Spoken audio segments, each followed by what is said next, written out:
All right, 3, 2, Rivers, you. Okay, so when I was about 8 years old, my family and I took a trip to Mackinac Island, and we stayed at the Grand Hotel for the weekend.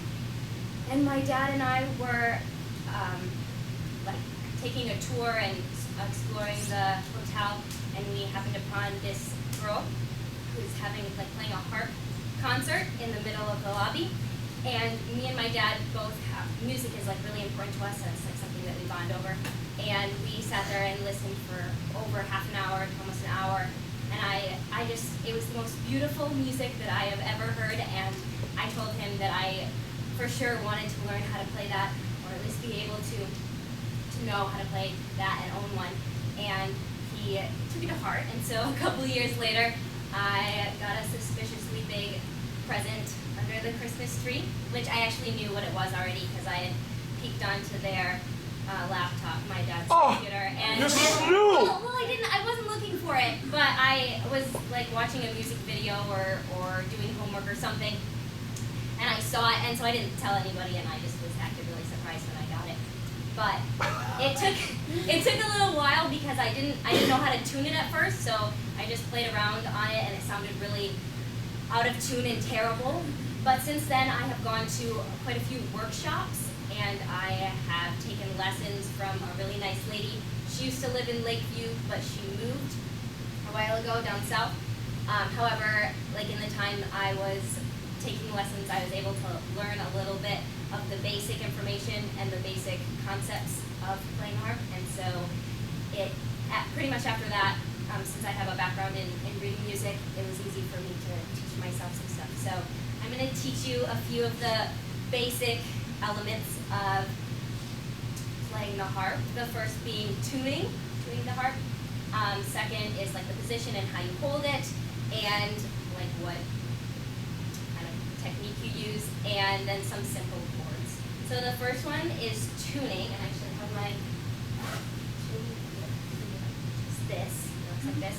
And tuning is really important when you play the harp because the strings are really affected by the environment around it, by the weather. So you don't ever want to leave it out in extreme weather, or leave it in your car when it's snowing, or have it somewhere that's really humid, because the strings they expand and they contract with the humidity and the weather, and so it like changes the pitch. So you tune it a lot more than a normal, like a piano or a brass instrument.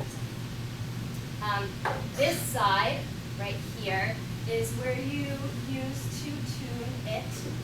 You have the little tuning fork, and it has the groove that's like a square, and so you fit it on like that.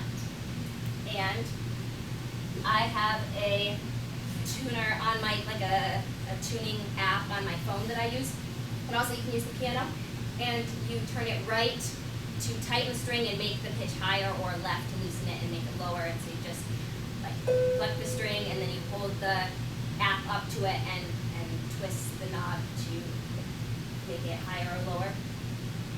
You also, yes, so I usually tune it like every 2 weeks or whenever I play, it really depends. The second is the position and the technique that you use. So because my harp is really small, my teacher had really big, those big, humongous harps that are really pretty, and you sit on a chair and you play those. This one is really small, so I usually just sit on the floor, which is why I saw an 8-foot harp one time. Yeah. Oh yeah. They're huge. My neighbors actually had a really nice line in Healy, which is a really good company for them, a big harp, and I used to go over there and play on theirs.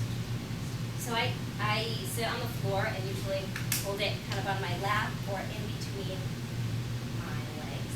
And you want to tilt it back so that the strings are up and down, because, I don't know, it's just harder to play if they're facing, so you don't want to hold it like that or too far like this, so that they're perpendicular with the ground.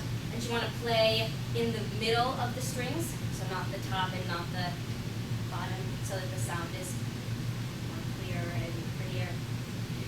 And you want to be very loose when you play. You want to be really relaxed. You don't want to have your elbows like tight. You want to have them loose.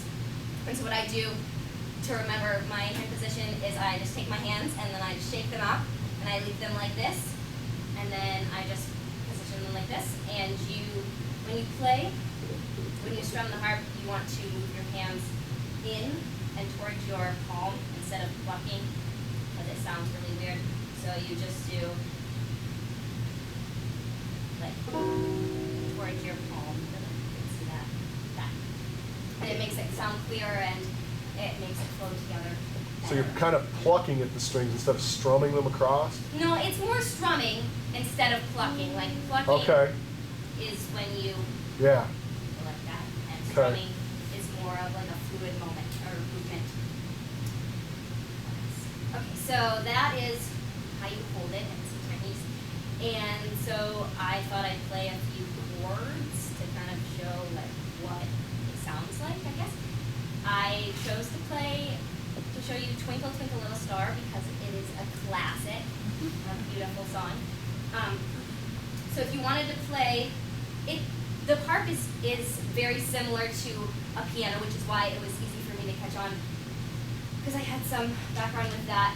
They have the same A through G notes, except for it is turned sideways and they are strings. So the red strings are the C notes and the blue strings are the F notes. And so it's just like C, D, E, F, G, A, B, C, all the way up.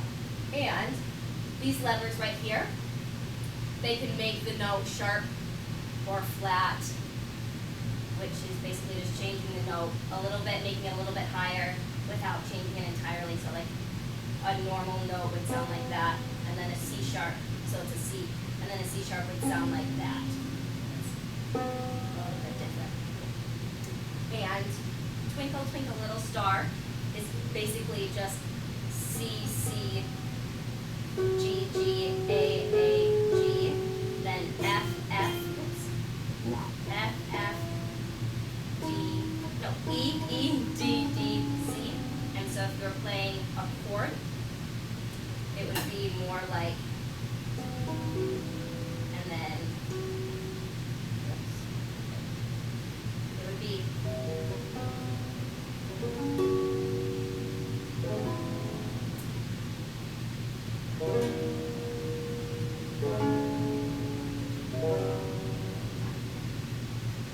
that is what I really enjoy playing this just for fun. I'm not super dedicated. I don't play in front of any audiences, just usually my mom or myself. My mom likes to come down and listen. But it's really relaxing and really soothing, and so when I'm stressed out, it's nice to have some like hands-on doing something and also having the music be a Stairway to Heaven. Can you play Stairway to Heaven? No, I can't. Please learn. Please learn all. I will try. I would be rocking right now. That'd be awesome. Well done. Well done.